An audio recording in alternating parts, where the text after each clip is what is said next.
안녕하세요. 오늘도 사연살롱을 찾아주셔서 감사합니다. 대전에 살고 있는 30대 주부예요. 재주는 곰이 부리고 돈은 왕서방이 챙긴다는 속담 다들 아시죠? 얼마 전까지만 해도 저는 왕서방보다 자기 밥도 못 찾아 먹는 곰이 더 잘못이라고 생각해 왔어요. 그건 착한 게 아니라 멍청한 거라고 말이죠. 근데 그 말이 부메랑이 되어 저에게 돌아올 줄은 몰랐네요. 지금의 남편을 만나기 전까지 저는 독신주의자였어요. 뜻하는 바가 있어서 그랬던 건 아니고 제 형편이 좀 그래서 일찌감치 결혼을 포기했던 거예요. 어차피 못할 것 같으니 안 하는 것처럼 보이려는 얕은 꾀였죠.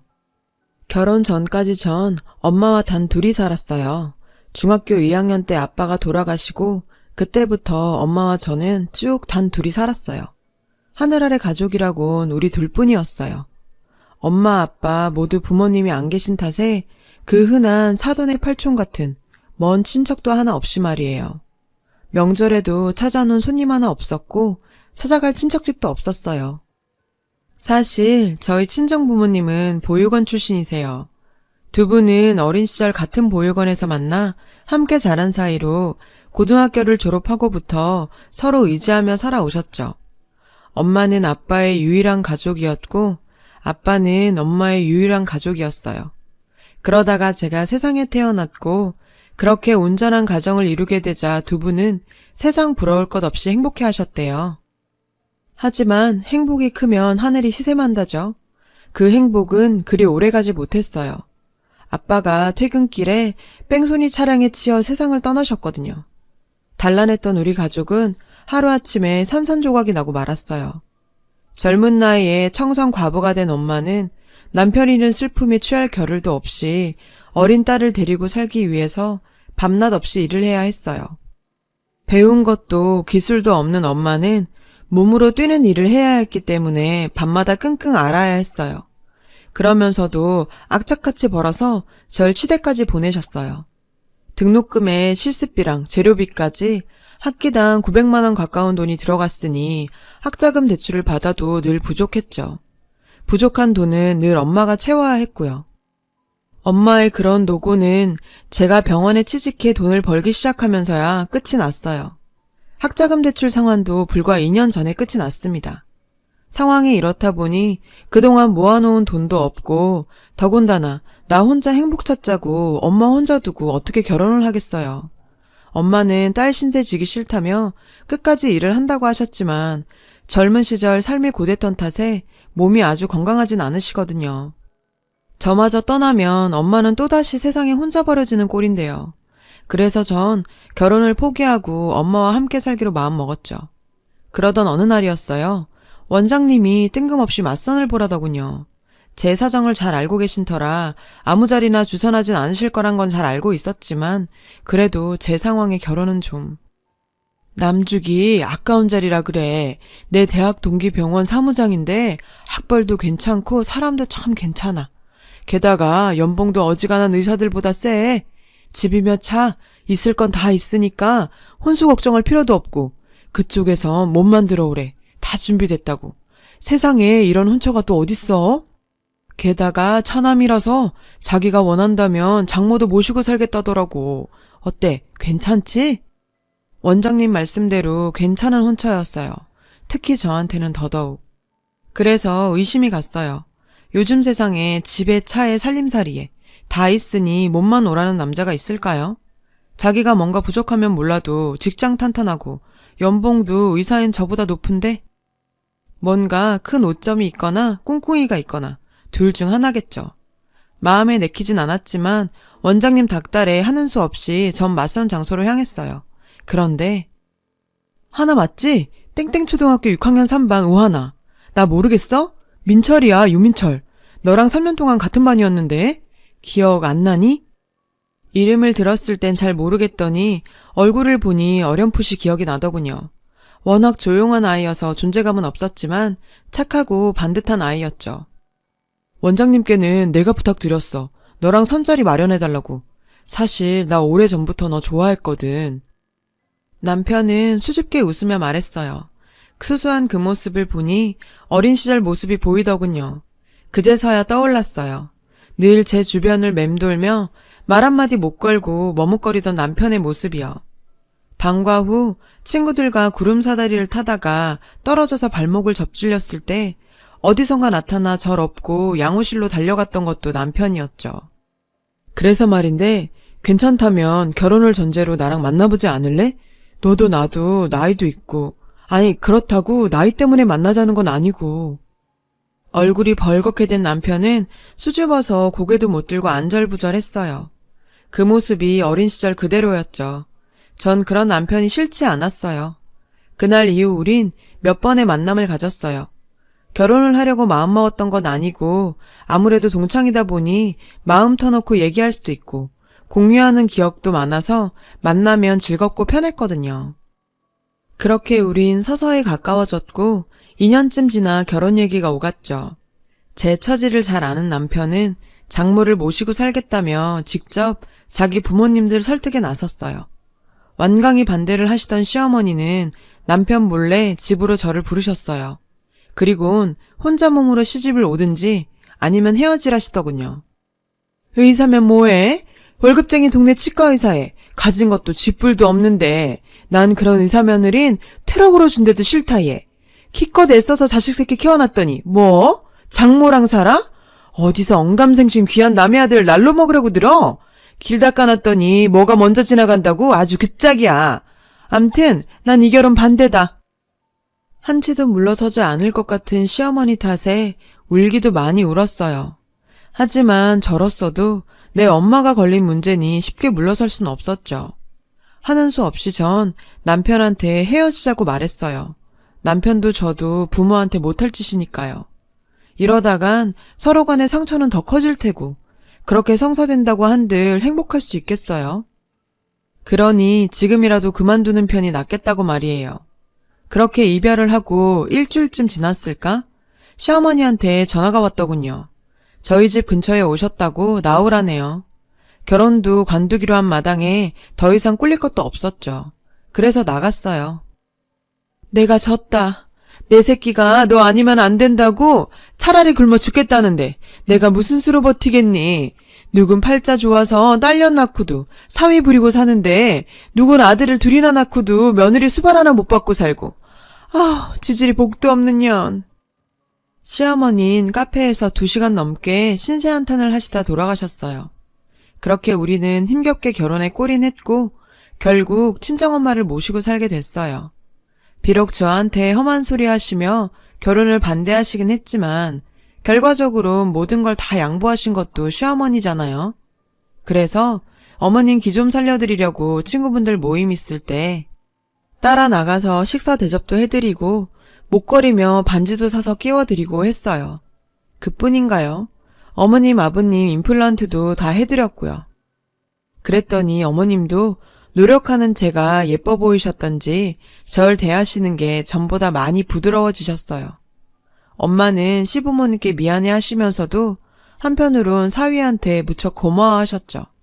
그래서 딸인 저보다도 오히려 사위를 더 챙기셨고요. 철철이 보약이며 남편이 먹고 싶다고 하면 뭐든 마다 않고 다 만들어주셨죠. 남편 역시 그런 장모님한테 고마워할 줄 아는 사람이었고요. 하루하루가 고맙고 행복한 시간이었어요. 저는 마음속으로 늘 결혼 잘했다 생각하며 살았죠. 한동안은요. 저희보다 앞서 결혼한 시누이가 출산을 한 지 얼마 안 된 어느 날이었어요. 딸이 출산을 했는데도 시어머니는 미리 잡혀있던 일정이라시며 기어이 개원들과 해외여행을 떠나시더라고요. 남편과 저는 공항까지 시어머니 마중을 다녀온 참이었어요. 근데 현관에 커다란 여행 가방이 나와있지 뭐예요? 친구분들이랑 여행을 간다고? 한 달이나? 엄마 친구 누구? 글쎄, 뜬금없이 엄마가 여행을 가신다잖아요. 그것도 한 달씩이나. 아니, 엄마들끼리 짠 거야? 아침엔 시어머니가 여행을 떠나더니 낮에는 엄마가 여행 간다고? 도대체 무슨 일이래? 얼마 전에 혼자 된 친구가 있어서 한동안 같이 있어주려고 그래. 남편 보내고 자식도 없이 사는데 상심이 얼마나 크겠니? 그러니 내 걱정 말고 넌 유서방이나 잘 챙겨. 요즘 계절 타는지 얼굴이 거칠해졌더라. 엄마는 기어이 가방을 싸매고 집을 나섰어요. 남편이 태워다 드리겠다는데도 한사코 사양을 하셨죠. 그날 이후 전 엄마 휴대폰으로 종종 전화를 했지만 그때마다 뭐가 그렇게 바쁘신지 수화기 넘어 상황이 분주하게 들렸어요. 그렇게 한 달여의 시간이 지나고 엄마가 돌아왔죠. 그런데 엄마, 얼굴이 그게 뭐야? 왜 이렇게 살이 빠졌어? 피부는 또 이게 뭐야? 아주 거북이 등껍질이 됐잖아. 엄마, 도대체 친구분 댁에서 어떻게 지냈길래 이렇게 엉망이 됐어? 말해봐. 그 친구가 누구야? 어? 한 달 만에 나타난 엄마는 처참한 몰골이었어요. 피죽도 못 얻어먹은 사람처럼 살거죽이 축 늘어져선 피부도 거칠어지고 한 10년은 더 늙어 보였죠.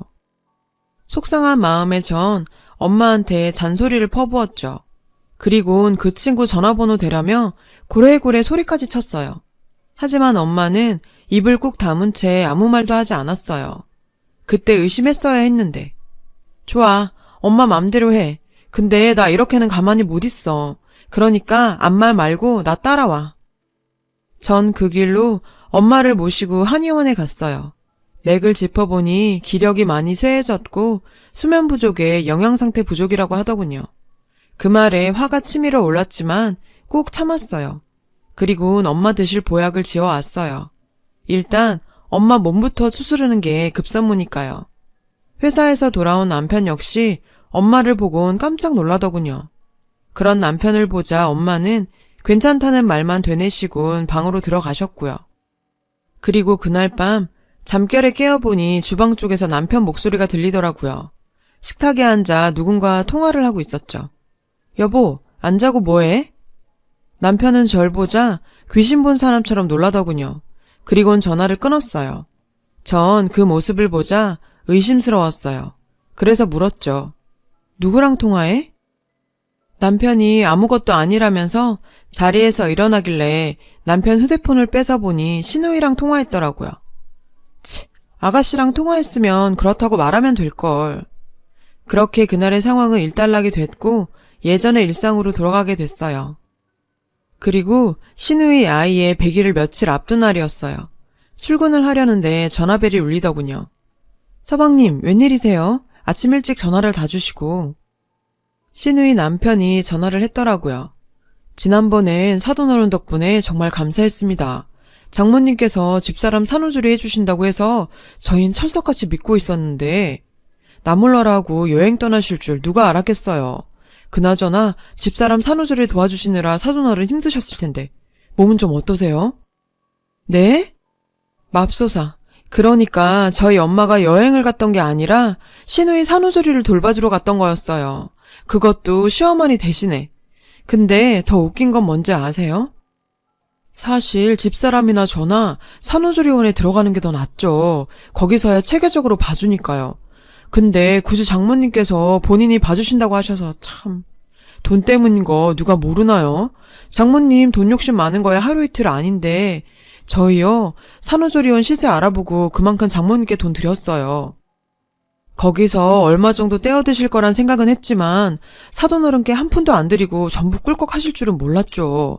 당연히 사돈어른께 드려야 할 돈인데 모르면 모를까 어제 집사람한테 사돈어른 병나셨단 얘기 듣고 마음에 걸려서 아침부터 전화했습니다. 죄송합니다. 기가 막혀. 이 미친 시어머니가 딸네 집에서 받은 수고비까지 챙겨선 그 돈으로 해외여행을 갔다 왔더라고요. 우리 엄만 사위한테 얹혀 사는 죄로 사돈 딸 산후조리까지 맡아줬는데 말이에요. 억장이 무너지는 것 같았어요. 아무리 멈추려 해도 눈물이 멈추지 않았어요. 당장 달려가서 시어머니 머리채라도 잡아 뜯고 싶었죠. 하나뿐인 엄마가 나 모르게 이런 수모를 겪고 살았다니. 제가 모르는 일들이 얼마나 더 있었을지. 너무 화가 나서 미칠 것 같았어요. 게다가 더 화가 나는 건 남편의 행동이에요. 그날 제가 잠든 사이 남편은 신우이랑 통화를 했어요. 그럼 적어도 그날 남편은 모든 상황을 알았다는 거죠. 근데도 나한텐 입도 뻥끗 안 하다니. 시집 식구들과 남편 모두 한통속이었던 거죠. 이렇게 넘어갈 수는 없었어요. 이 남자랑 살든 안 살든 이번 문제는 확실히 짚고 넘어가야겠다 생각했어요. 그래서 엄마한테 그동안 있었던 모든 일들을 말해달라고 했어요. 처음엔 아무 일 없었다고 입을 다물던 엄마는 엄마가 이렇게 나오면 나 그이랑 헤어질 수밖에 없어. 평생 의심하면서 살 수는 없잖아. 엄마만 입을 닫는다고 모든 게 다 끝나는 건 아니야. 앞으로 어떤 일들이 더 있을지 몰라.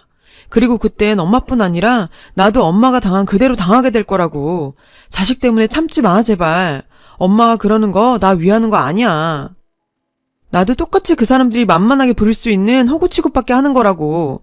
엄만 내가 그렇게 살았으면 좋겠어? 엄마 딸이 고작 그딴 인간들한테?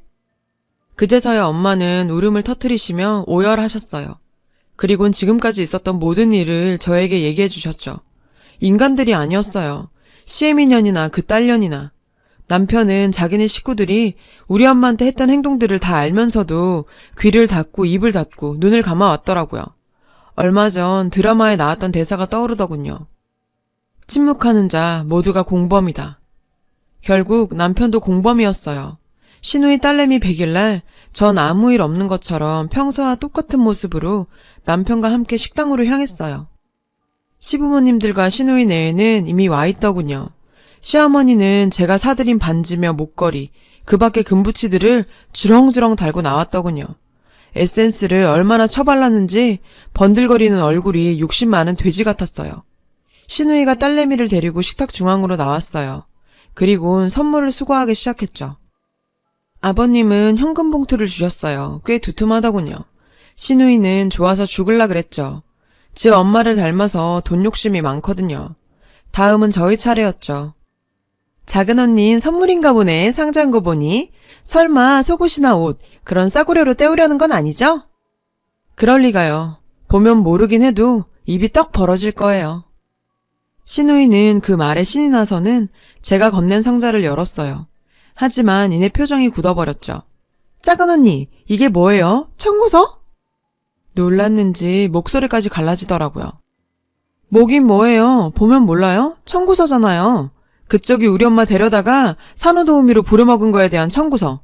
출퇴근도 아니고 상주로 24시간 내내 부려먹고 게다가 집안 청소, 빨래, 조리, 심부름 등등 아주 풀서비스로 시켜먹었더라. 업체에 알아봤더니 이렇게 무자비하게 사람 부리는 경우는 없어서 도저히 한 가지 명목으론 예상급여를 뽑을 수도 없다더라. 그래서 각각 해당 노동에 따른 시간당 급여로 산정해봤더니 총 742만 8천 원이 나오더라고. 나 이 돈 다 받을 거야. 그러니까 내일까지 거기 적어놓은 우리 엄마 계좌로 다 집어넣어. 학교 선생이란 년이 어쩜 그러니? 환갑도 넘은 노인네를 어떻게 잠도 안 재고 그렇게 부려 처먹냐고. 네가 그러고도 인간이니? 네가 그러고도 선생이야? 우리 엄마한테 네 팬티까지 빨라고 던졌다며? 방귀 다 똥질인 똥싼 팬티까지. 세상에 살다 너처럼 창피함도 모르는 인간은 처음이다. 네 엄마 닮아서 성질이 개차반인 건 알았지만 그 정도로 한심한 인간인 줄은 몰랐어. 언니, 말이 심한 거 아니에요? 애 낳고 과략근이 약해져서 그런 걸 그렇게까지 말해야 돼요? 그래, 누가 네 과략근 보고 뭐래니? 네가 싸지는 똥팬티를 사돈어른한테 빨아오라고 시킨 네 인성 보고 뭐라는 거지. 그제서야 시어머니가 한마디 했어요. 너 지금 뭐 하자는 거니? 네 엄마한테 팬티 하나 빨아오라 그랬다고 시부모 앞에서 이 지랄을 하는 거야? 어디서 배워먹은 짓거리야? 어디서 배워먹으면 어머님만 하겠어요. 사돈 일 부려놓고 돈까지 가로채신 분을 어떻게 이겨요? 아참, 어머님 지금 손에 끼고 계신 반지요. 그거 저희 엄마 거 아닌가요? 목걸이는 제 거고요. 툭 하면 저 없을 때 저희 집 와서 제 방 뒤지셨다면서요. 마음에 드는 반지며 시계 죄다 집어가고 그것도 모자라 저희 엄마 반지까지 뺏어서 끼고 가시고요. 그래서 어머님 그 버릇 고쳐드리려고 제가 경찰에 신고했어요. 상습 절도로요. 뭐? 뭐가 어쩌고 어째? 됐고 경찰서 가서 형사들 앞에서 자세하게 얘기하세요. 전 더 듣고 싶지도 않으니까요. 남편은 자신의 가족들이 벌인 추잡한 짓거리 앞에서 고개를 떨구더군요. 자기야, 이 쓰레기들 중에서 제일 나쁜 게 누군 줄 알아? 바로 너야. 이런 사람들인 거 알았잖아. 당신이랑 결혼까지 생각했던 여자들 파혼하면서 그 이유 말해줬을 거 아냐. 나 이전에 3명한테서 파혼당했으니까. 근데 날 이런 시궁창에 끌어들여? 게다가 우리 엄마가 널 얼마나 아꼈는데. 우리 엄마가 네 여동생 집에서 어떻게 지내는지 알면서 모른 척을 하냐? 너 네 동생 집에 가서 우리 엄마 있는 거 직접 봤다며. 그래놓고도 내 앞에선 입도 뻥긋 안 했잖아. 말해봐 이 새끼야. 여보, 그건 내가 미안해. 그치만 중간에서 내가 어쩌겠어. 그래봤자 서로 불편해질 뿐이지. 뭐? 넌 네 앞에서 사람이 죽어가도 너 불편할까봐 모른 척할 놈이구나? 어디서 개소리야 개소리는. 아주버님 내외도 네 가족들 때문에 영 끊고 사는 거 아냐? 아무리 외국에 산다지만 동생 결혼식에도 안 오셨길래 이상하다 했는데 내가 니들 행동이 하도 수상해서 알아봤어. 서울에 계시더라. 아주버님이 너한테 전해달래. 인간답게 살고 싶으면 그 집에서 하루빨리 나오라고. 근데 내 생각은 달라. 네가 있을 곳은 딱 이 집구석이야. 네 옆에서 무슨 일이 벌어지든 눈 감고 귀 닫고 입 닫는 넌 이 사람들이랑 하나도 다를 바 없는 인간이거든. 침대 위에 이혼서를 놔뒀어. 난 더 이상 너 같은 인간하고 못 살겠으니까 그만 끝내자. 그럼 조만간 법정에서들 봐요. 전 한때 가족이라고 믿었던 인간들을 뒤로 하고 밖으로 나왔어요. 그리고는 엄마와 함께 준비해둔 오피스텔로 이사를 했죠. 처음부터 다시 시작을 하려고요. 모처럼 엄마와 나란히 누워 자면서 이런 생각을 했어요. 남편을 통해 얻었던 구차하지만 안락한 삶은 역시 저와는 안 어울렸다고요. 그리고 한 가지 확실히 깨달았죠. 세상엔 공짜 없고 이유 없는 호의는 없다는 걸. 제 의지를 가지고 제 인생 다시 열심히 살아야겠어요. 쓰다 보니 길어졌네요. 제 얘기 들어주셔서 고맙습니다. 여러분, 사연 댓글에 응원과 현명한 조언 부탁드려요. 좋아요와 구독은 저에게 큰 힘이 됩니다. 오늘도 좋은 일 가득하세요.